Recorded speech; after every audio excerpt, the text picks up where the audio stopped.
Sempat melakukan aksi damai guna menuntut hak mereka, kini anggota Konsultan Keuangan Mitra Bank atau KKMB dari Gerakan Membangun Serasan telah menerima pembayaran setengah dari hasil kerjanya.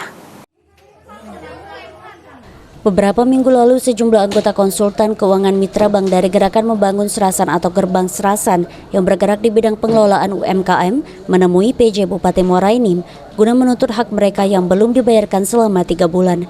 Setelah berjalannya waktu, akhirnya para anggota KKMB yang belum menerima honor sudah menerima pembayaran melalui Dinas Koperasi Muara Enim. Walaupun belum penuh, namun PJ Bupati Muara Enim menjanjikan akan melunasi pembayaran di akhir Oktober atau awal November mendatang.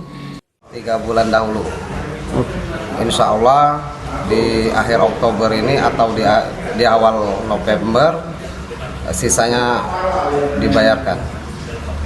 Harapan ke depan